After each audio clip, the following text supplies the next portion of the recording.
I am Madison Timmons. I'm Chris Susie. And we're paranormal specialists who live in the most haunted city on earth, Savannah, Georgia. Every day is Halloween in our line of work, so join us as we spin true tales of haunts, murders, and disturbing Savannah history.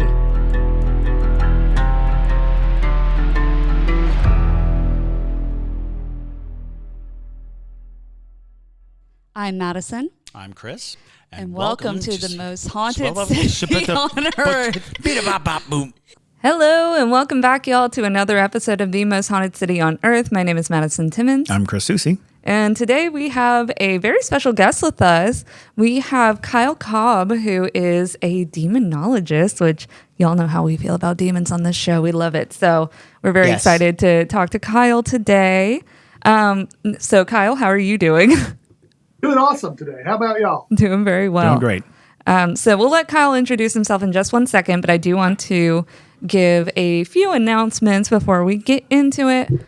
First off, as y'all know, we have been trying to do our part to bring support to Western North Carolina. Big way. We have a lot of been affected in properties. It definitely affected JT and I in a big way. We have a lot of family and properties as well. So loved ones who all live in that area who have been affected and friends as well. So we try to do our part to bring any kind of attention, if you will, to any sort of relief efforts that we can. And there is currently one that we want to tell y'all about. This particular fundraiser is happening here in Savannah, well, particularly on Tybee, and it's going to be benefiting the River Arts District Foundation. So a little breakdown on this particular event. The event is called Feel Good Fundraiser, and it will take place Sunday, November 17th from 12 p.m. to 4 p.m., and it will be at the Hotel Tybee Grandview Event Center on the upper level of the venue, and it will feature a Kyl yoga, 5 rhythms dance class, and sound bath.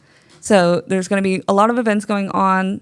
So there will be at 12:15 a Kyl class. There will be at 1:15 a gentle hatha yoga, 2:15 a 5 rhythms / conscious dance, 3:15 an immersive sound journey, which sounds amazing.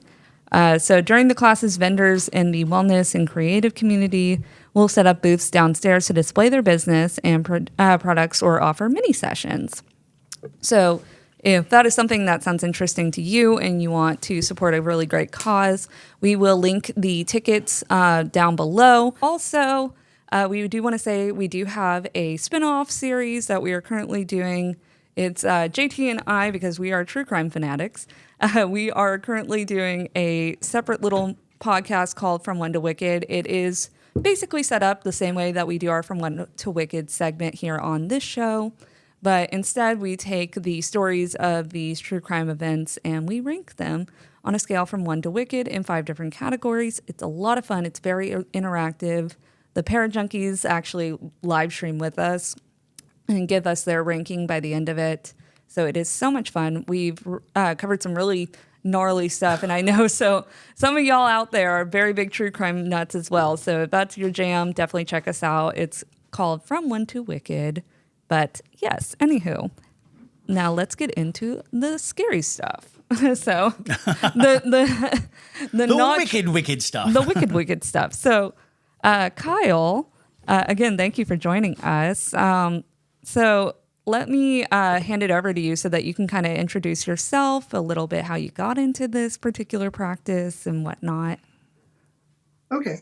Well, my name is Kyl Cobb. I've been doing this kind of inadvertently since age 13. It was an accident.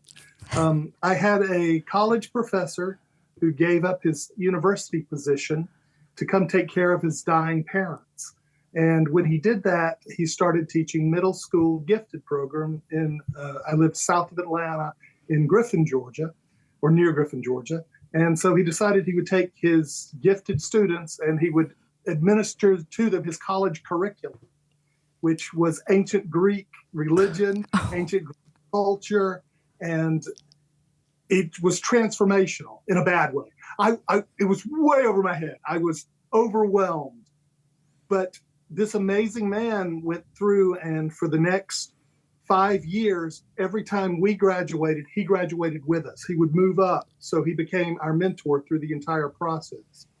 And so age 13, we're reading the Iliad and the Odyssey. We are studying ancient Greek religion. We are studying cultures of the way the Greeks influenced culture. And so inadvertently, that was preparing me for this idea of alternate religions. I grew up Southern Baptist, and so for me, that was a radical change. Shortly, I guess kind of parallel to that, I started taking Latin, and it was, for me, kind of transformational because I found that while I have no spoken aptitude for languages, I have a reading aptitude. And so after the first year Latin, I was actually able to read the Ovid in Latin, which my Latin instructor couldn't do. Wow. And so that just kind of was something that became a talent. I kind of set that on the shelf as I was going through high school, and religion was kind of the farthest thing from my mind. Paranormal was nowhere out there. My father experienced cancer and died when I was 17. I graduated early from high school, and so this was all as I was preparing to go away to originally an appointment to Annapolis. I ended up going to Georgia Tech instead, but it sent me on this religious quest. I couldn't understand how everything I had been taught from a religious perspective reconciled with the death of a parent. And so as a result, I literally spent the rest of my life studying ancient religions and modern religions.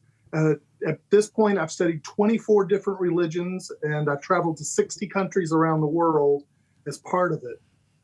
For me, the idea of the idea of demons seemed to be a very faraway concept.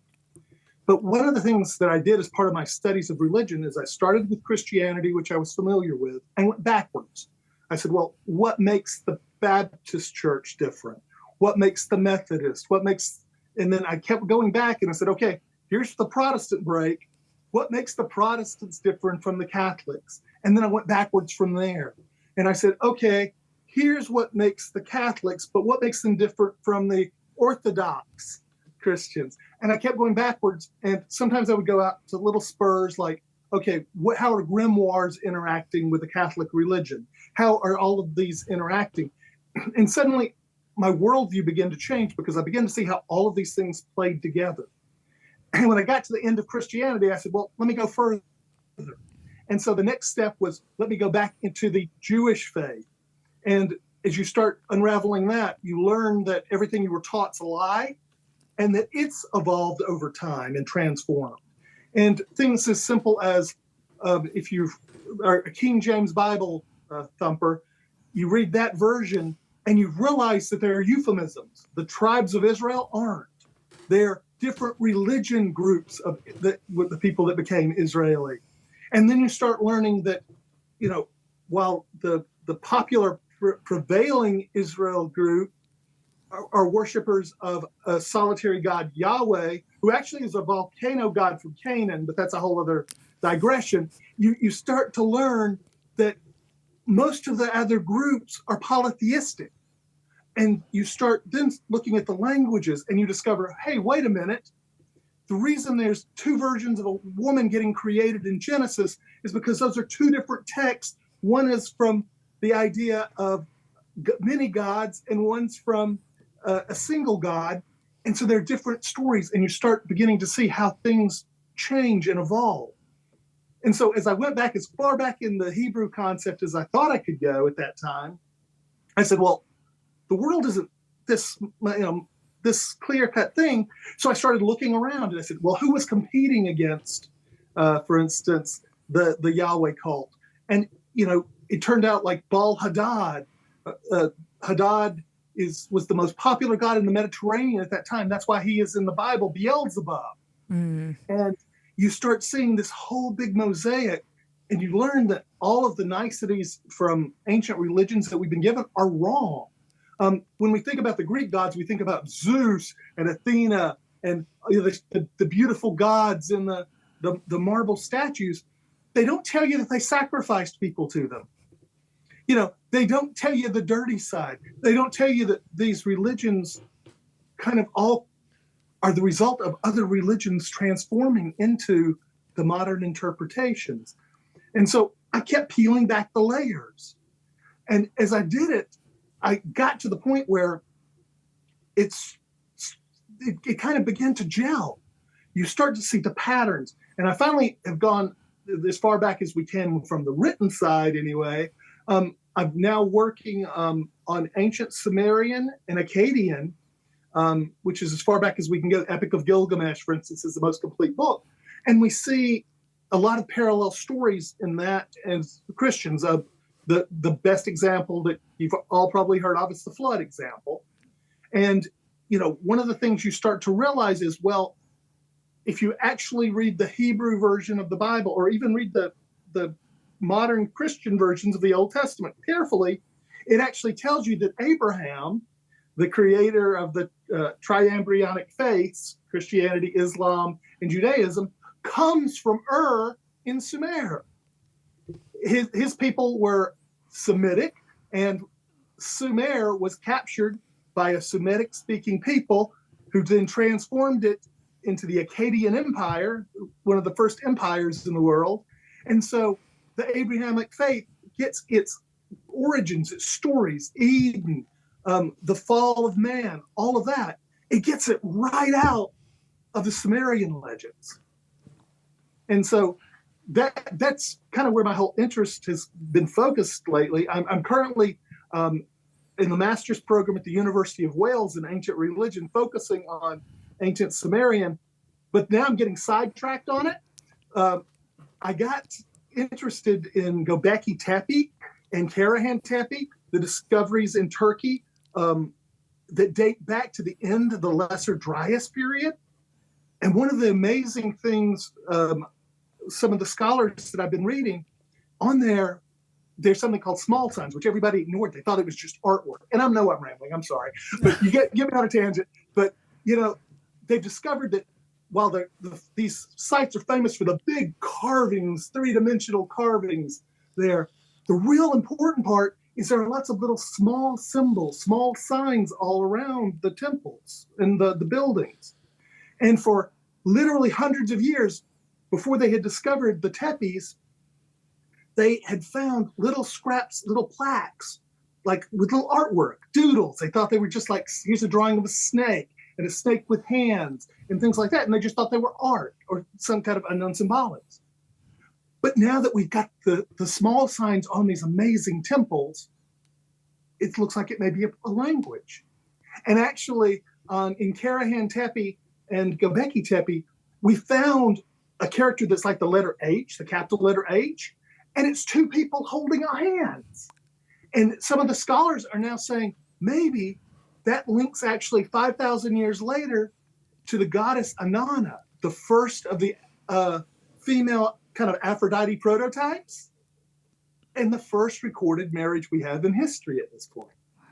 So it's all for me kind of coming together. And so from a kind of religious perspective, when I think about demons, I'm trying to look at the whole scope of humanity and how we've reinterpreted one culture's gods to another culture's demons, and then roll that forward as to how it applies to quote unquote modern possessions and modern incidents that defy human understanding and human logic.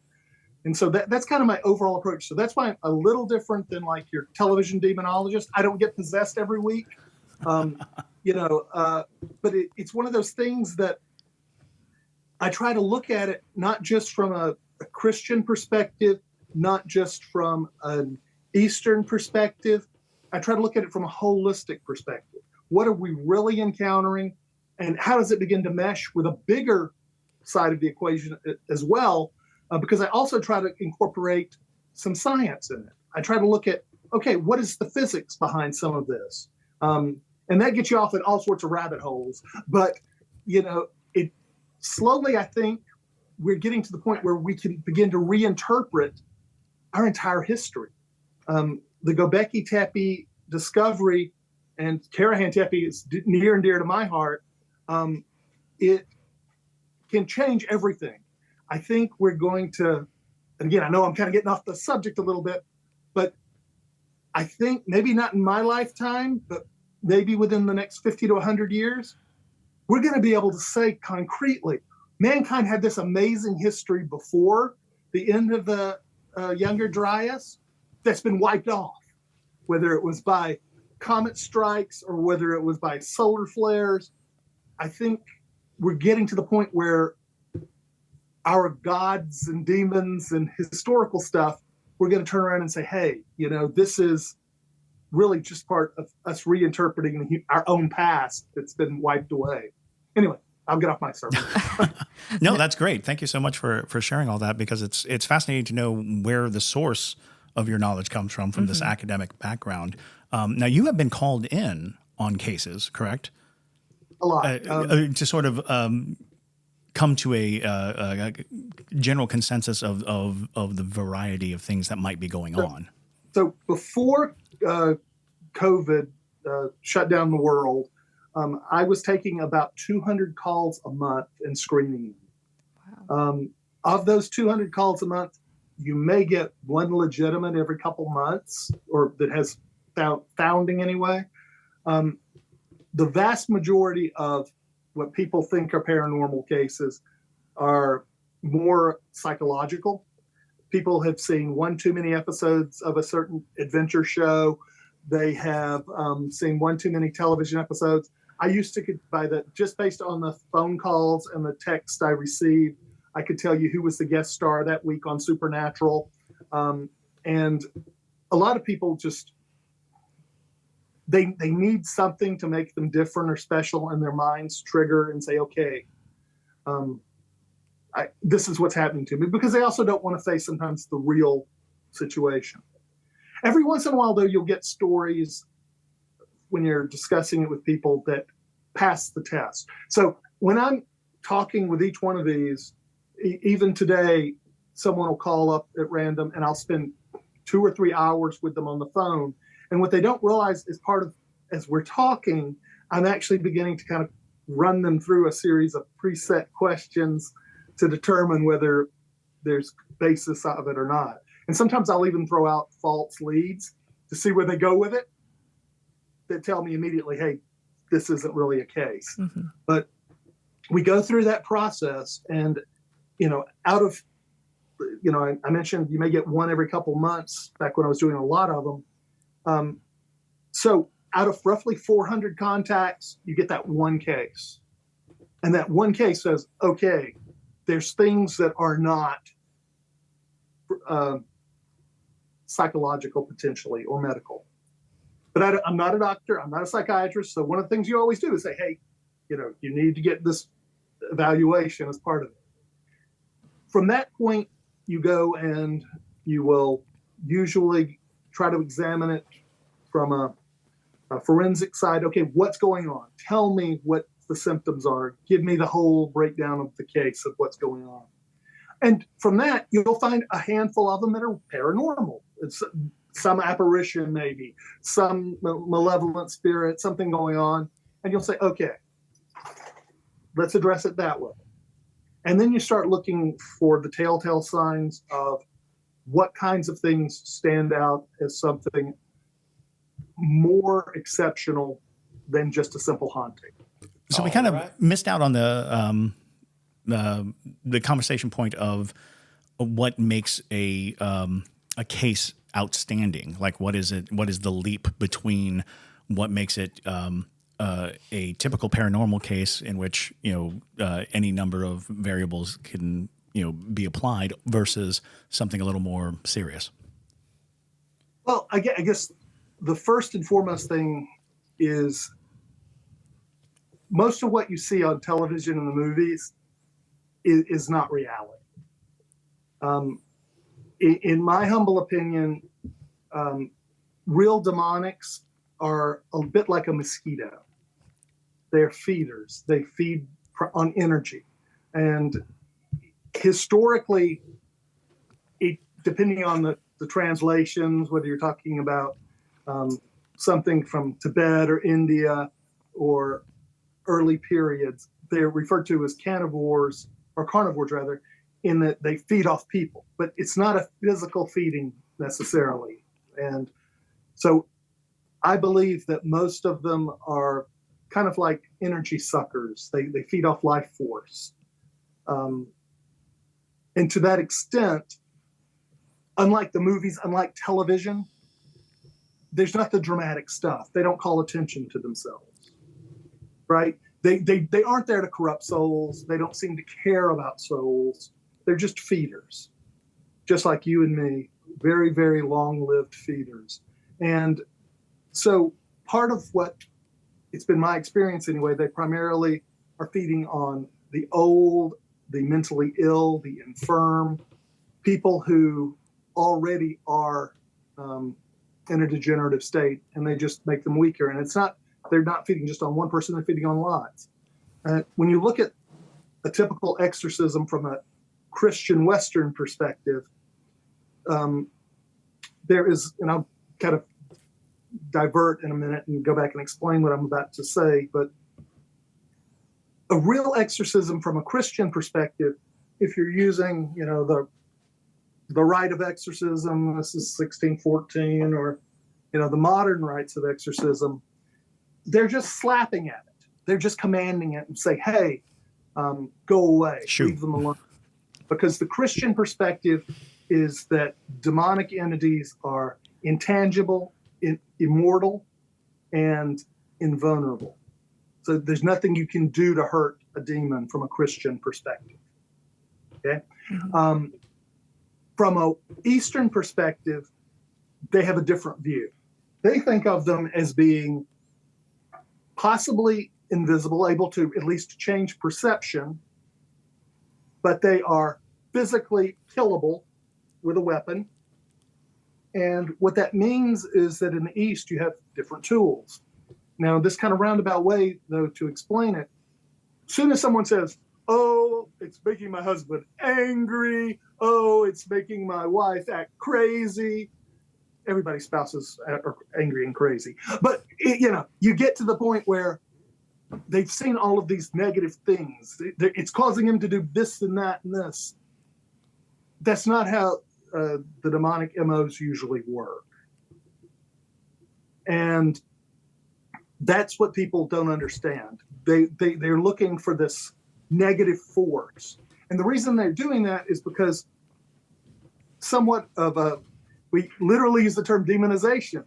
And it goes back to, unfortunately, the way Christianity in the early days interpreted demonics. So if you'll give me a moment for a digression real quick. Mm-hmm. For a Go ahead. quick We're listening. Lesson. So the Old Testament, that is as we refer to it today, comes from a lot of different Jewish sources that eventually were composited and moved forward.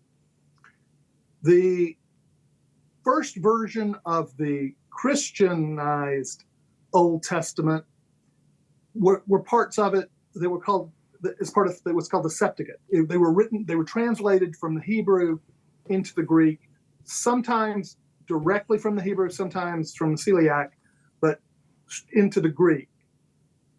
The Greek, about 200 years later, was transferred into what we call the Vulgate, the Latin Bible.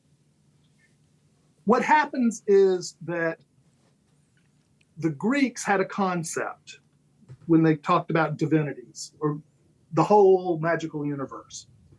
The upper level, when a god or deity, so we'll say Zeus just as an example, when Zeus was on Olympus, or Apollo on Olympus, or Athena, or any of the gods were at their divine realm, their divine universe, it was called the theos.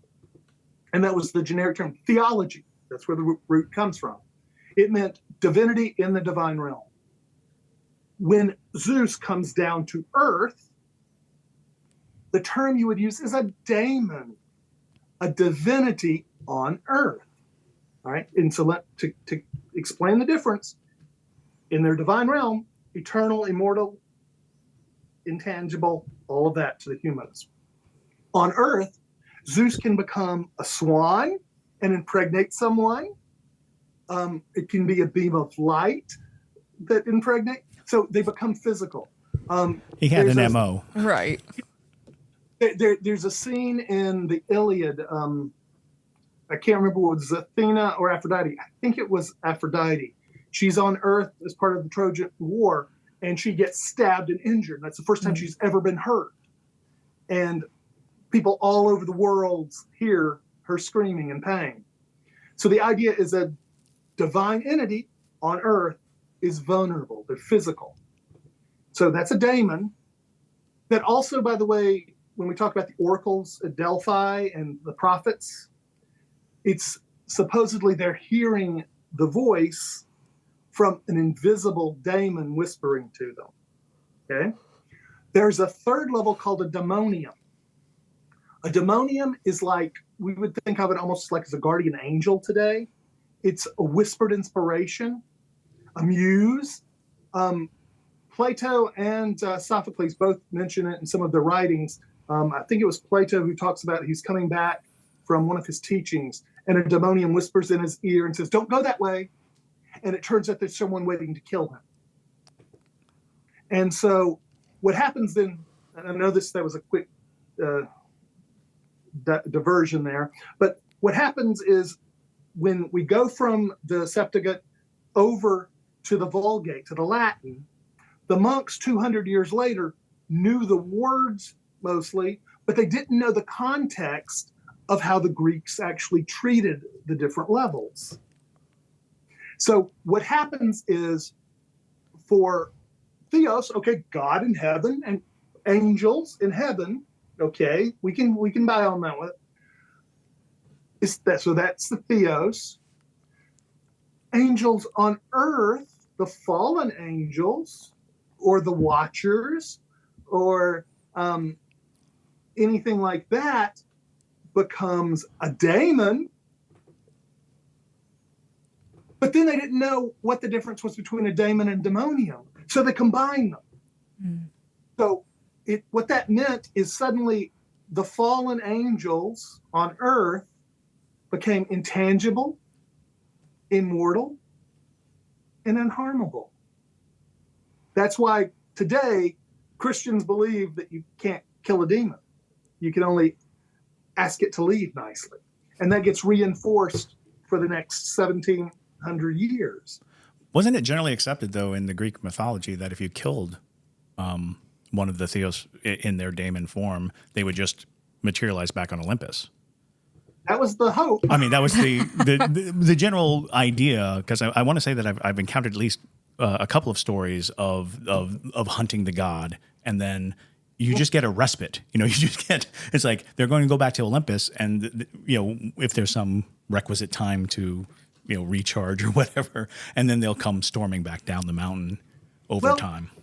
I think that's the immortal concept. Yeah. So it was. I'm guessing this was late in the reckoning of what a god can do and can't do. Well, and we also get flavors. So you have to realize that from the Greek perspective, Achilles was a demigod. He was a divinity on earth, half god. Hercules, right? All of the famous monsters and stuff like that. So you do, to your point, there is a power level, right? That comes from Zeus, which I just there's a series on Netflix right now called Chaos. Chaos, right? We just started it, yeah. So today, from a Western perspective, though, what we think demons are is something different than we thought of 1,800 years ago. And part of what my research has been working on is it's literally the Alexandrian line.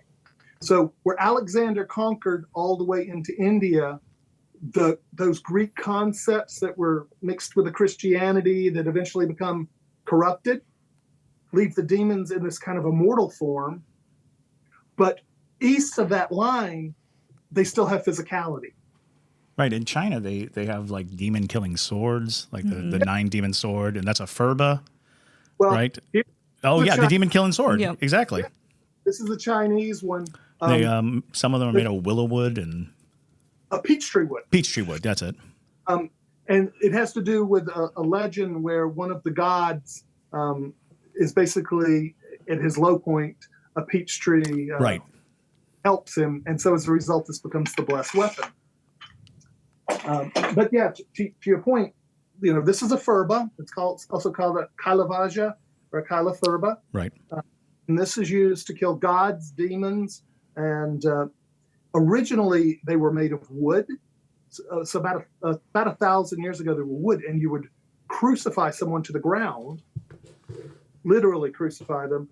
It's a three-pointed blade. I know you probably can't tell that, but it's a three-pointed blade, which means when you get stuck by it, you will never ever bleed naturally forever. heal. Right. And whoever was crucified with it, if they survived just that, they would be left permanently with stigmata. And the idea was you would nail them to the ground, and that would trap the demon in the ground. It's made of 3 segments, in addition to being 3 blades. And the idea is you are killing the god or demon in the 3 realms of reality. And there's different interpretations of what the 3 realms are. It could be the past, present, and future. You're erasing them from all time. It could be the earth, the sky, and the underworld. And it even has, if you can see here, it's the 3 faces of Ajakyla. Oh, Ajakyla, yeah. So here's the generic one. I've got a collection. This one's about 200 years old. I also have another special one.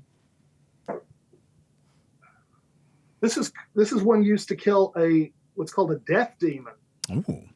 So when someone dies, they believe that it attracts these demons to the village. And if the priests aren't brought in to do certain ceremonies, that it will begin to pick off and kill members of the village. If you looked at it from a different perspective, maybe a little more sciencey, maybe they brought in a disease to the village, and if not properly administered, it will wipe the village out. Well, there are stories like all around the world about the death coming demons, because it's obvious that it's about contagion of some type, of having a body out and whatever's coming out. Because I want to say there are Native Americans who believe in like the sickness that comes after someone dies.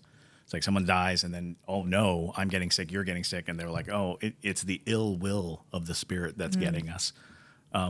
Which I find, endlessly fascinating.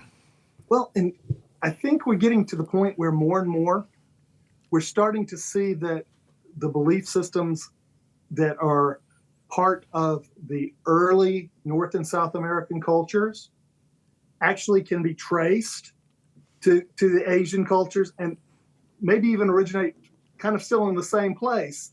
Well, there's an incredible theory of the land bridge, coming from Asia and populating into North America.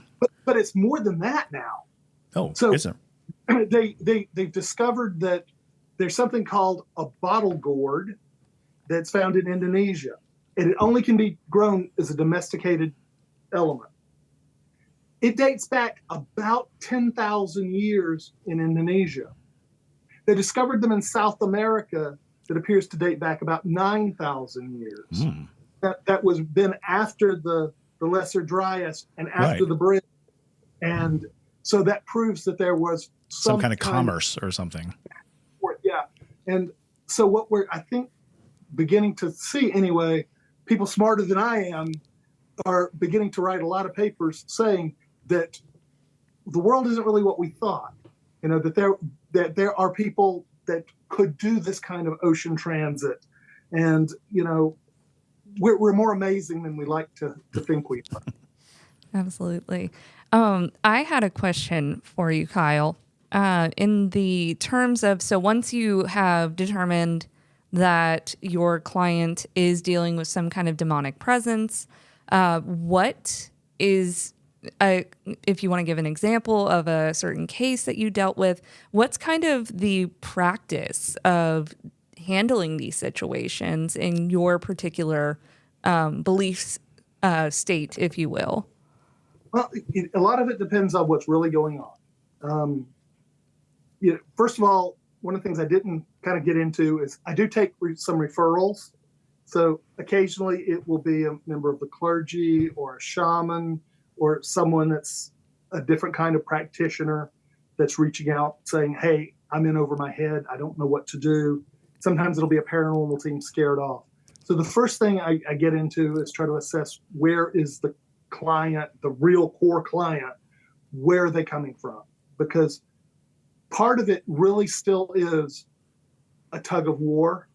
And when we're talking about the way demons work, or I use the term daemon actually more than I use the term demons these days. But what it does have the ability to do, I mentioned from a historical perspective, particularly in the East, we believe that they can control perception. And so to that extent, I'll talk about a particular case that I was on and then to illustrate it. So I had a case that actually has ties to Savannah.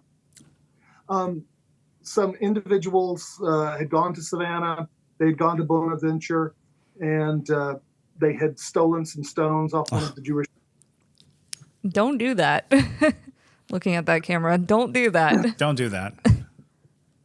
So they brought them back to Atlanta at that point, and I don't think that brought the entity with them, but it got something's attention. One of the young ladies already that was involved in this duo had experienced night terrors and was beginning to have things happen in her world. So they reached out to me. They had heard about some of the stuff I did, and so I interviewed them, and there seemed to be something really going on. And I'm not going to give too many specifics because I keep client confidentiality, but I went and investigated. And always with the idea initially that it probably isn't anything demonic, but I wanted the baseline. The particular place that they lived was a converted townhouse that had been at one point an old people's home. And then before that, it had been, I think, Section 8 housing, is what the research showed. There had been at least one person, a little girl, killed in front of the house.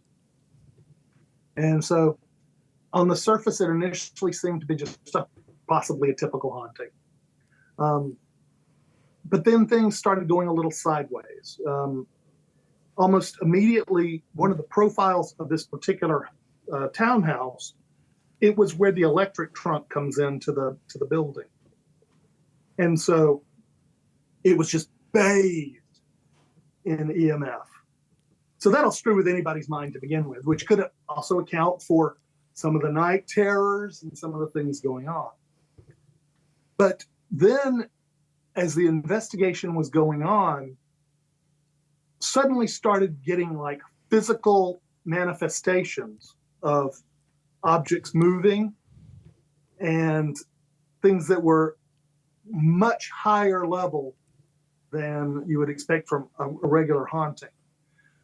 And I'll admit, on this particular case, I wasn't thinking I was looking for something demonic, but it seemed to be accelerating to that point. It really astounded me when, as I was trying to go back and forth to communicate, I asked the entity to come into the other bedroom. So there were a couple bedrooms.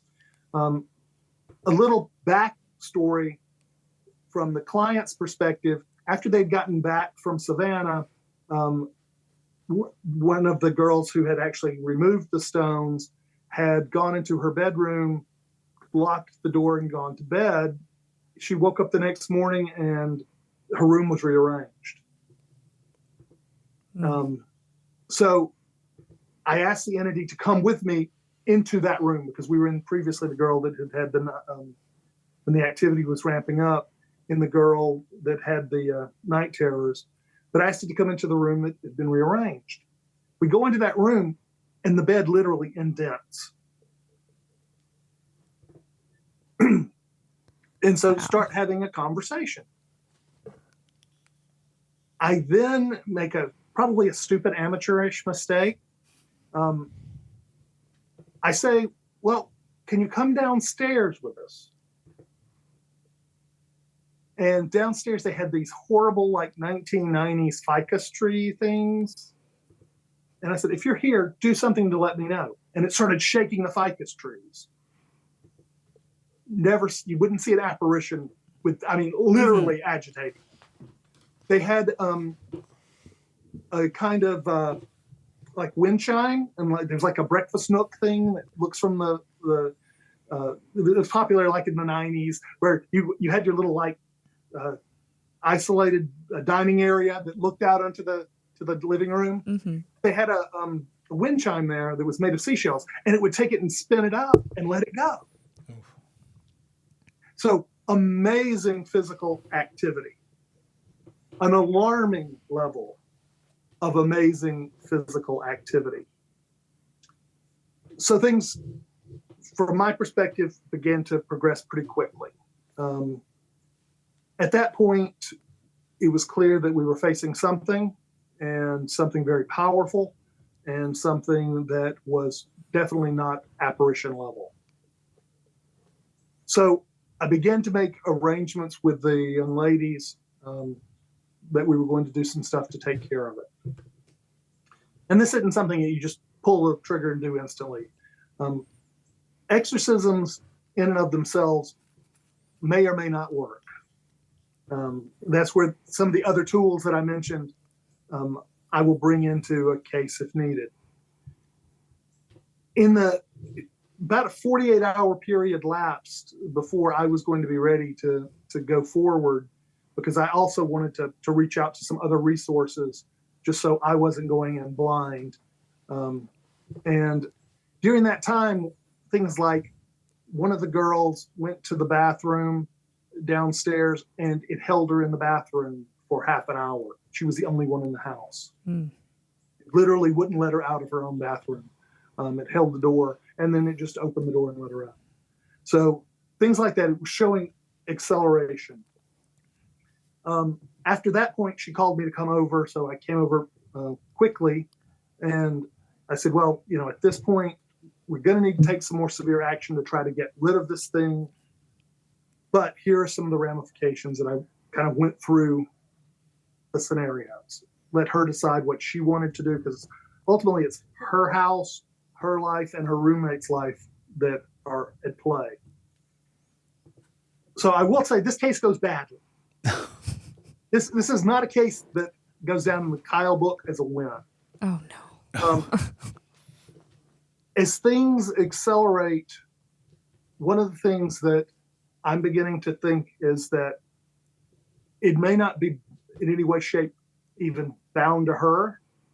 It may be there simply as their target of convenience.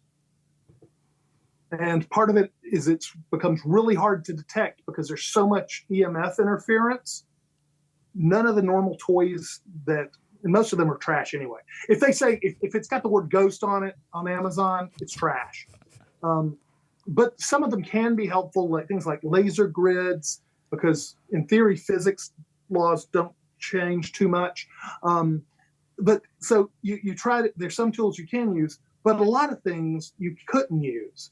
I try to use sometimes the bionic ears that amplify sound, so you can sometimes hear a little bit more than the hearing range one way or the other. But almost all the tools that you would try to use to just do any kind of paranormally detection were useless. Even audio recorders, when you actually went to try to use them, there was so much EMF, you just got basically hiss constantly.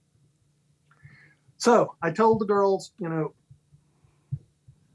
going to try to take care of this, but it's something you may want to consider. If it's here at this location and it's not related to you, you may want to consider moving. I was honest.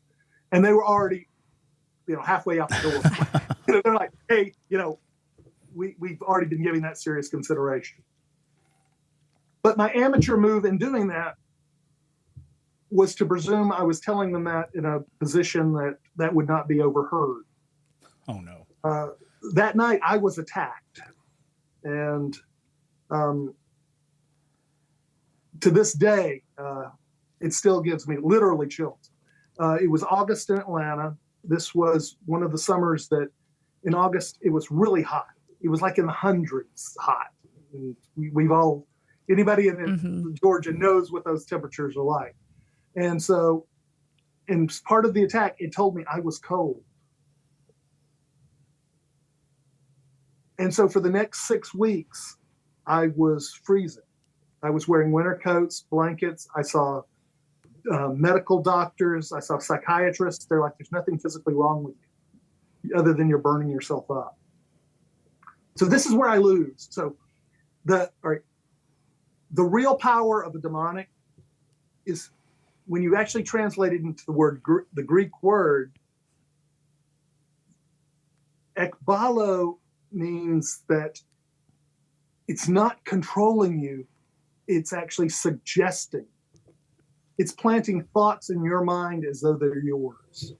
And that's what it had done. It took me 6 weeks to get past that. And I will tell you, this case went really, really bad afterwards. I'll give you another quick example, not to divert from the uncomfort of a complete failure. Another example of this, I was doing an investigation where there was a demonic. Again, we weren't going into it believing it was a demonic. Again, it's supposed to be just an agitated spirit. It's part of the rules when you're doing investigation in the field. You never go anywhere by yourself. Usually I assign a team of 2 wanderers and then 1 person remotely monitoring with extra cameras and, just as backup, 911. In this particular case, it was myself. 2 individuals were going and doing the legwork. We had another person doing the central monitoring. We had just taken a hiatus before working the next floor of this particular building. We go up. So as part of taking the hiatus, they had gone to the bathroom, flashlights were all working, all of that stuff. The only reason, by the way, we do any kind of work in the dark, which I generally don't like to do, is if I'm trying to shoot with either infrared or ultraviolet. I'll sometimes do work in the dark. This particular case, we had set up cameras all over, but we were doing both light and dark. We go up into this particular room that we'd never been in the house before. And 2 of the investigators immediately say, it was actually me and there were three with me. So it's a total of 4 of us. One of them immediately says, I've got to go pee, and turns around and runs downstairs. Abandons us. 2 of them almost simultaneously after that say, my flashlight's not working. I can't see. It's dark. I got to go down and get my flashlight changed. And they left me. And this figure, darker than dark, comes running past me and literally, I'm a big guy, a fat guy, picks me and shoves me to the side like I was a child and just keeps going. So again, suggestion. It's playing with your perceptions. It's telling people that they can't see it. They can't hear it. And so that's the kind of thing when you're facing it, you have to deal with. Sometimes you'll hear it and you'll know it's talking to you in your own thoughts and you can resist it. When we're doing an exorcism, that's really what we're doing is we're reinforcing from a Western perspective, you're really reinforcing the resolve of the client to give them the mental power to resist whatever it is that's happening. And, whether it's through prayer, the belief of that, whether it's placebo effect, whether it's just the idea of, I guess, reinforcing your own internal willpower. Or to use my analogy from earlier, you swat at it. It's easier to leave them alone and go bother someone else. And so that's really, from my perspective, what a Christian Western exorcism is. The other hand, sometimes things don't stop. And that's when I bring in some of these, and sometimes just bringing one of these in alone gets it to go away. And I got another one that I should have probably brought on camera, but I didn't because I got one that was auctioned at Sotheby's in the 70s. It's one of the top 100 most cursed items on the planet. Wow. Oh, okay. And I didn't know that when I got it. Didn't come with a disclaimer? Huh? Yeah. No. That's part of the whole deal. For this item, the history had gone back, and I didn't get the history until after I'd gotten it. And was it a Furba? It's a Furba, approximately 250 years old, roughly. Wow. It's a little different than those, but basically the same looking. And where is it? Huh? Where is that one? I've got it in my case. Can we see the cursed item? You want to put it on? Pause for a minute and run. Yeah. Oh, yeah. We're more than happy to. Yeah. Wait, before you grab it though. Wait. I was going to say, is this? I believe we spoke about this at the last Paracon. Is this the cursed Furba that wreaked a little havoc in your life? Yep. Okay. Amazing. Excellent. Well, not for you, but amazing to hear. If you're okay handling it, we'd love to see it. I've paid the blood price. So Right. Yeah. Hang on. JT's like, I need to see the cursed item immediately. Yeah, it's amazing. I mean, I'm very excited. It's gonna be great. I love his background. He just looks like he's in a gothic dungeon. Yeah, it's library. This is my macabre academy. A cabinet of curiosities, if you will. Yeah, well, he keeps turning around and pulling up ancient demon fighting tools. I'm like, yes, I agree. I love that. I fully concur. Don't you have a demon I do. sword? I have a demon sword. I have 2 demon swords. Okay, so this will be the first time this has been seen on any kind of media. Wow. Oh boy. Here we go. Probably ever. I only take it out of its safety if I'm dealing with something really, really, really, really bad. It's a bully. Oh, God.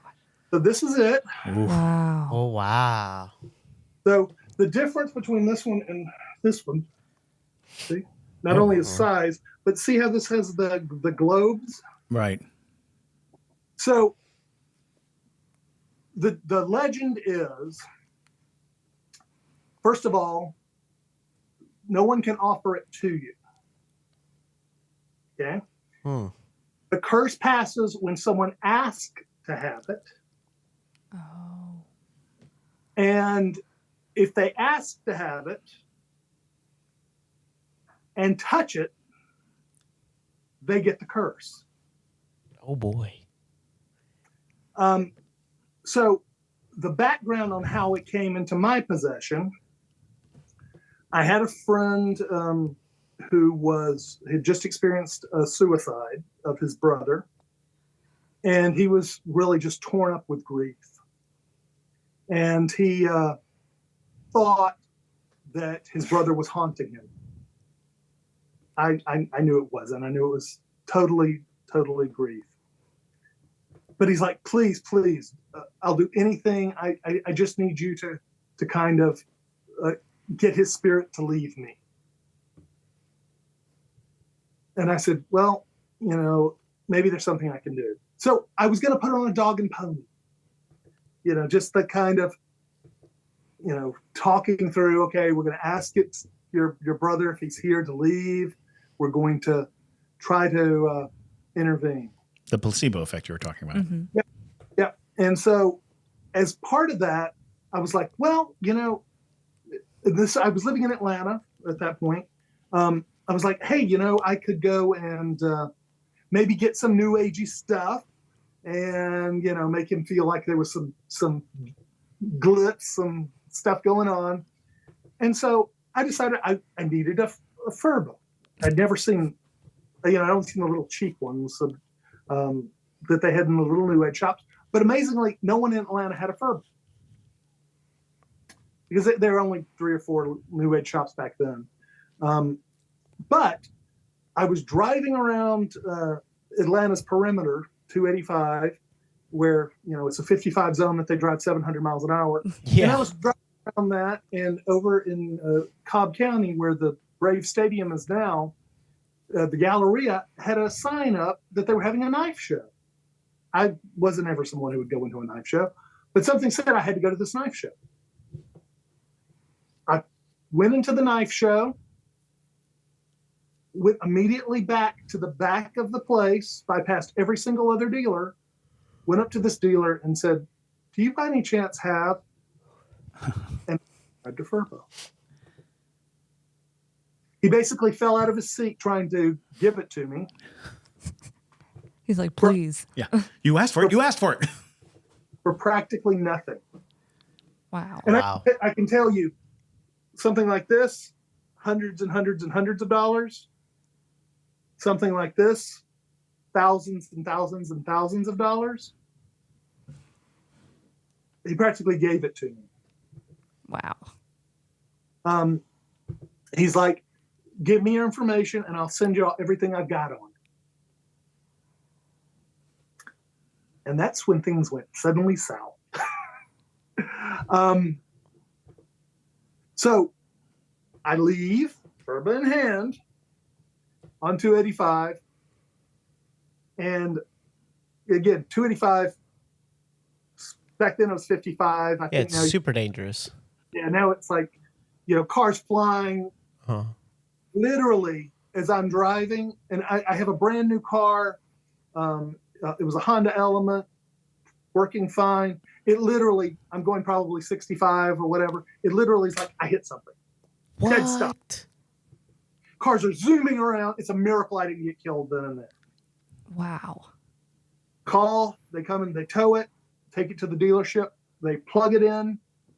There's no faults in the computer. There's no record of anything happening to it. They crank it up, it works fine. I take it home. The next morning, all 4 tires have exploded. What? Have it towed, fixed. Back then, I ate out all the time. I was this, I was an Atlanta upper guy. You ate out every time. You didn't. I don't have a home life, so I eat out every meal, every single meal for weeks. The waiter would spill the drink on me, spill a pitcher on me, drop the plate of food on me, drop a tray of food on me, every single meal. Dang. My friends who were accompanying me would watch this, and even my best friend was like, "I'm not going to hang out with you right now." It was that bad. I had 2 close relatives die within a 2-day period that had nothing wrong with them. Everything was just exploding left and right. And it just seemed like nothing I did worked. It just was chaos. I get the information, the guy had mailed it to me, and it explained basically the story I relayed. You have to ask for it. Once it's asked for and touched, you inherit the curse. And there were 95 acts of attrition, the blood price you had to pay to get the weapon. Wow. And if you survived, which apparently some of the previous owners did not, it becomes your weapon to wield. But that's the curse and the legend. Now, the weird thing of it is, so back then I wasn't doing some of the extreme stuff, but the first time I took this thing into a case that had a real demonic, it did something that scared the living daylights out of me. So again, you see the little globe here? Mm-hmm. It began to spark like a plasma ball. Oh. Wow. And apparently the metallurgy, these come in 1, 3, or 7 kinds of metal. But basically they're super conductive electric. They're lightning rods, and it sucks the energy out of the air. And so the first time I took it around a demonic, it apparently was feeding off of it. I've never seen anything like that anywhere else in my life. Yeah, that's amazing. Wow. Yeah, it's super interesting. This is the big gun. I only carry it into cases that, and I'm hard to terrify. I only carry it into cases that I am really concerned about for myself or the client. So, but anyway, that's the long version. Wow. I will side story. I had a friend of mine who I won't go into any details about that particular individual. But I had this weapon out because before COVID, and still sometimes now, people send me their haunted and cursed items from all over to eliminate. And so part of it is when I get those, I triage them because most of it's just crap and some of it's not, but just in case I keep this out. And this person was there and I told them, no matter what, you do not come in contact with this. Absolutely do not come in contact. And that person was an idiot. Oh, no. And touched it. Lord. Within the next 2 weeks, that person's life totally dismantled itself. So, and I'm not going to go into any more detail on that one. Sure. But, yeah. Wow. No, that's fantastic. And you actually have quite an impressive collection of artifacts from all around the world, right? About somewhere over 5,000 at this point. The oldest pieces I've got like a Neanderthal tattoo device or maybe a scalpel. Wow. That's so cool. I've got some Sumerian cuneiform tablets. I've got Greek. I've got a lot of Egyptian stuff. I've been lucky enough to spend a good bit of time in Egypt. I've got Mayan stuff, Incan stuff. I was really lucky. So the Maya still exists, right? Yeah. I used to travel back when it was a lot safer. I would go to Mexico 3 or 4 times a year, and I've hit every ruin within 300 miles of Mexico City. And I befriended some of the Maya, and they actually asked me one year to come to their sun death ritual. Wow. And they do volunteer. They do it at solstice, right? And they invite a demon to possess one of the members of their tribe. It's the most amazing thing ever. As I understand it, it's a volunteer. It's usually a boy or girl, 17-ish, somewhere in that neighborhood, that volunteers. And the night before, they begin to construct a 3-circled altar made of flowers and fruits that basically replicate an old Maya. They replicate wall paintings in the concentric circles on the outer level. And then there are 2 circles of occupation with the idea that they will open it up, take the victim in the center, and invite the demon into the person's body. This may seem odd, but they do this in Indonesia and in the Philippines because they believe it pays off kind of a karmic debt. And more importantly, it persuades the demon in exchange for that brief period in the human host to not harm the village and to bring them good luck and good fortune in the coming year.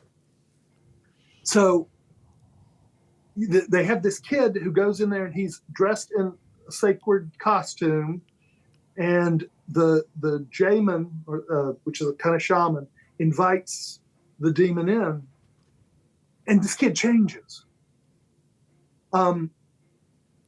Physically changes. Muscles ripple. He contorts. I still can't really even fully explain. He physically begins to transform. And this is done right as the sun's beginning to rise, the birth of the sun on the solstice. Mm-hmm. So December 21st back then. For the next 12 hours, because they're close enough to the equator, that's almost 12 hours. This person channeling this demon does acrobatics that the Olympics couldn't keep up with. Flips, twirls, jumps, leaps, constantly. Other interactors as part of the ritual come in and out. They last about 10 or 15 minutes, and they're out because they're physically exhausted.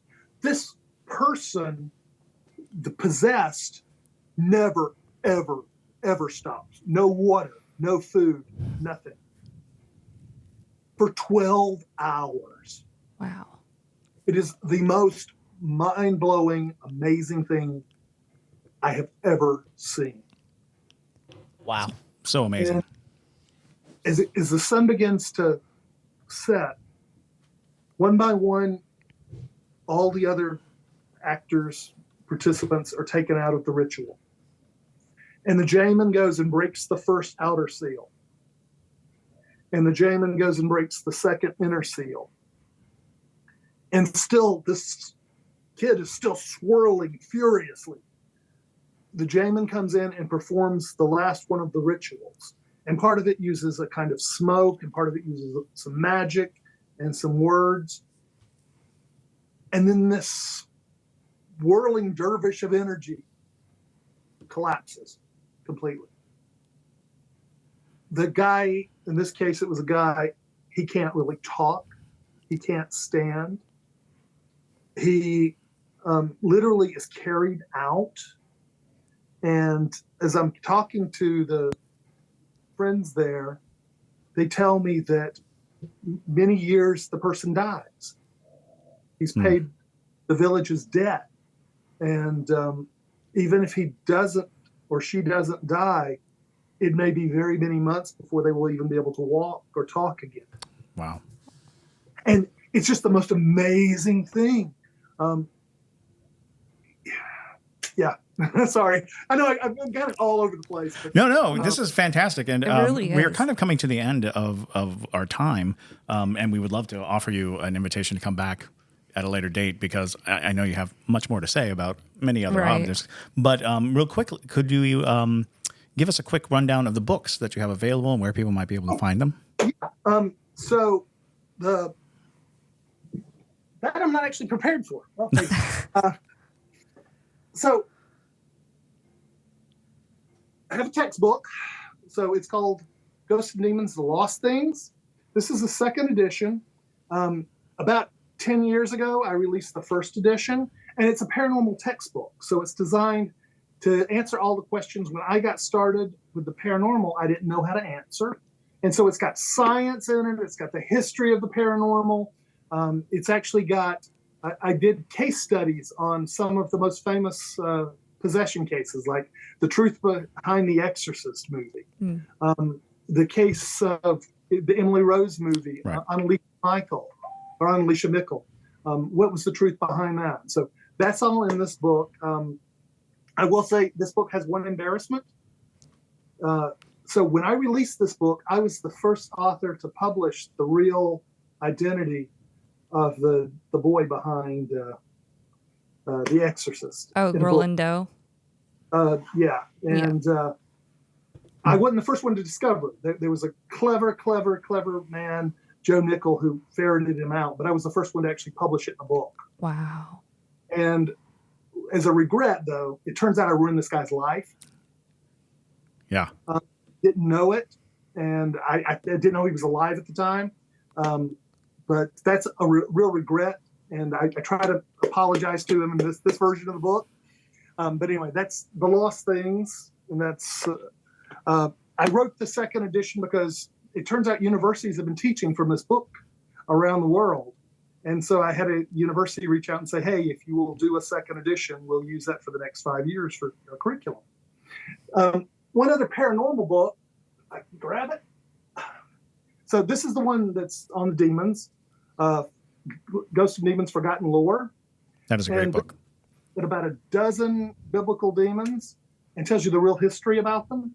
And unlike a lot of other folks who write demon books, they'll, mention a reference. I actually reprint the reference when possible. I'll give you the old German. I'll give you the Hebrew, and I'll do the comparisons to try to actually show you the real source of it, because Fox Mulder taught me not to trust anyone. So that's my general philosophy. I mean, the truth is out there, so. The last book, this falls into your true crime stuff. This is my new set.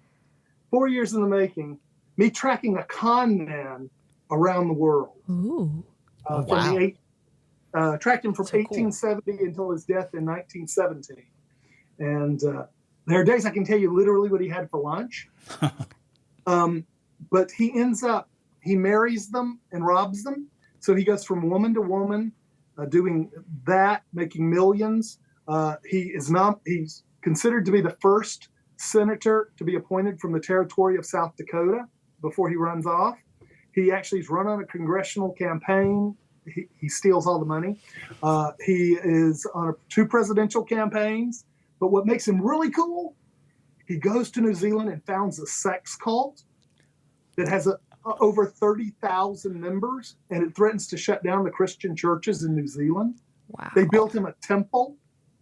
And even after they find out he's a con man, for still the next 10 years, they let him basically run this thing. What? An amazing character. And so I've got an extensive history book on him. But then I have found this. All right, so this guy's a megalomaniac, right? But he has a photographic memory. Amazing. So he writes a book of philosophy for his cult. And I own one of the actual only 10 existing copies. So actually, as volume 2, I reproduce the book for people. So scholars will have it. Amazing. He took over a magazine in New York that there's only one existing copy still of all the issues. And I got them through some seriously begging. I got people to scan it for me. And I retranscribed the entire sections that he wrote of the magazine. And then I found that his sermons, he was such a megalomaniac, he delivered about 3 sermons a day sometimes. Oof. Extemporaneously, right off the top of his head, 1.5 hour long sermons.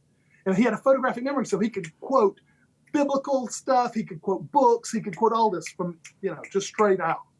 He paid a stenographer to transcribe them and printed them in a newspaper, and I found copies of them in a New Zealand newspaper lot. And so I reconstructed, they were really horrible copies, but I reconstructed 117 of his sermons. Wow. Goodness gracious. What's it called again? The series is called The Love God. The Love God. And so The Love God Revealed is his book, and The Love God Speaks is all his sermons. Wow. That's dope, Phenomenal. Yes. Anyway, so I know that's not paranormal, but No. My new baby. It took me, Yes. this particular one, I was writing a history of my hometown, Griffin, Georgia, and I found Griffin didn't have a newspaper digitized back in this early period. But a place down the road, Columbus, Georgia, got a grant at one point and had all of its newspapers digitized from 1830 until 1890. But there was no index. So I read every page of the Columbus newspaper, 5,500 pages, to find Griffin news. And I found a paragraph in there about this guy stealing money from a Griffin debutante after marrying her. She's actually married. This girl that he robbed in Griffin is actually married at Bonaventure. Oh, there you go. Yet another Savannah inverts. Yeah, there you It go. all comes back to Savannah, if you will. So that's the kind of mania that got me to write this book, and so that's my latest. So Fantastic. they're all available on Amazon and some bookstores. I don't know. Phenomenal. Yeah, email me the link. I'll put them down below. Okay, we'll do.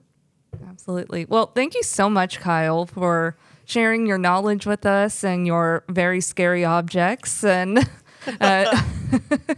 we really appreciate you being on. And yes, definitely, if you are willing, we'd love to have you back for a part 2 so that we can further discuss. And One more scary object? yes, absolutely.